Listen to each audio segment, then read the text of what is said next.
Some psychologists develop theories. Others conduct important research. But every so often, someone does both in a way that changes an entire field. Mary Ainsworth was one of those people. As a developmental psychologist, she helped transform our understanding of how children form emotional bonds with their caregivers. Her work provided the scientific evidence behind attachment theory and continues to influence counseling, parenting, education, and developmental psychology decades later. Today, we'll explore her life, her research, and why nearly every discussion of attachment still begins with Mary Ainsworth. Ainsworth was born in 1913 in Ohio, but grew up in Canada, where she attended the University of Toronto. She earned her doctorate in developmental psychology and developed an early interest in how personality develops throughout childhood. Unlike many psychologists of her time, Ainsworth believes careful observation of real families was just as important as laboratory research. She wanted to understand how children naturally interacted with people they depend on the most. That commitment to careful observation would eventually lead to one of the most influential research programs in psychology. In the 1950s, Ainsworth began working with British psychiatrist John Bowlby at London's Tavistock Clinic. Bowlby had proposed attachment theory, arguing that children are biologically driven to seek closeness to caregivers because those relationships promote survival. It was a revolutionary idea, but at that point it was still largely theoretical.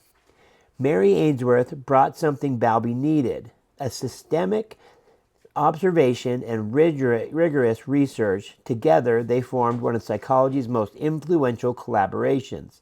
Bowlby proposed a framework, Ainsworth tested it. Ainsworth's first major field study took place in Uganda. Instead of bringing families into a laboratory, she visited them in their hometowns. She carefully observed how mothers responded to their infants and how babies used their caregivers as a source of comfort and security. She noticed something remarkable.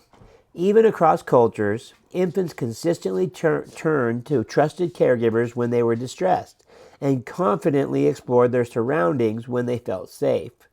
These observations provided some of the earliest evidence that attachment was a universal aspect of human development.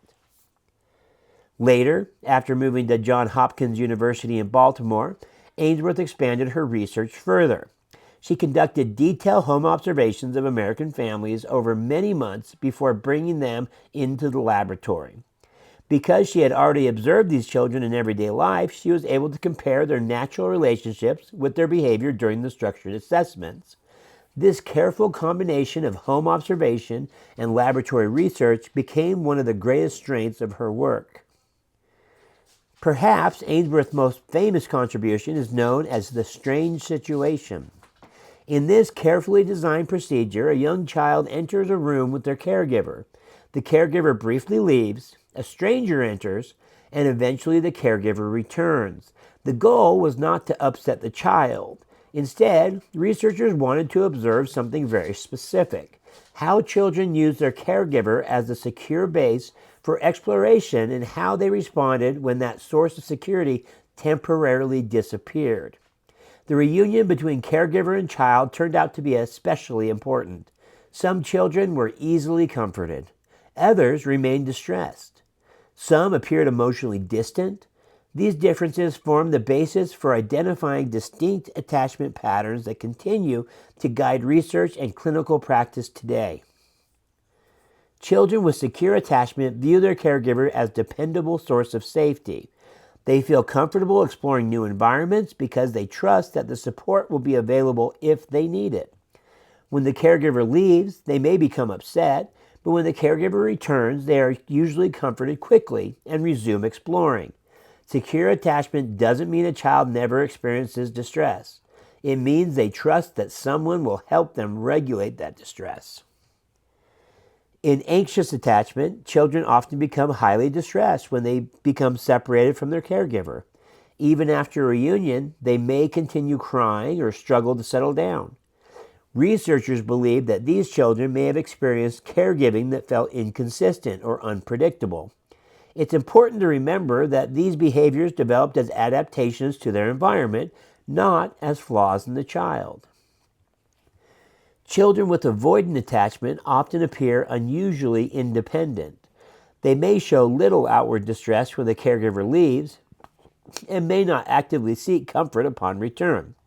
At first glance, it can appear as though they are very confident, but physiological research suggests many of these children are experiencing stress internally, even though they don't express it outwardly. Their behavior may represent a strategy of minimizing emotional expression when comfort has not consistently been available. Years after Ainsworth's original work, researchers Mary Main and Judith Solomon identified a fourth attachment pattern known as disorganized attachment. These children may display contradictory or confusing behaviors during reunion, approaching the caregiver and then suddenly freezing, withdrawing, or appearing fearful. Unlike the original 3 attachment patterns identified by Ainsworth, disorganized attachment was recognized later through the additional research.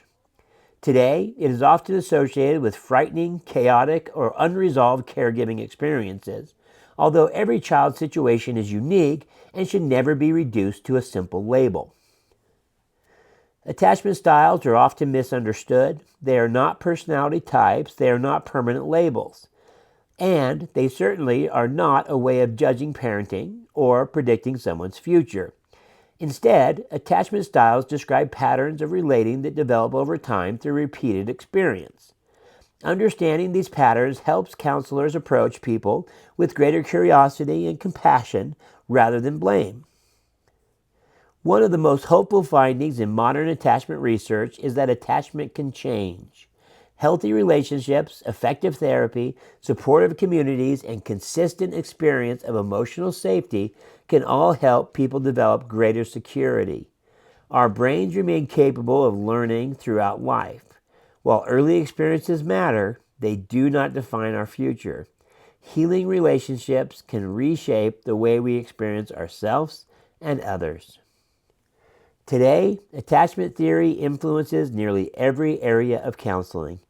Therapists use it to understand emotional regulation, trauma, parenting, couples counseling, and interpersonal relationships. Rather than asking, "What's wrong with this person?"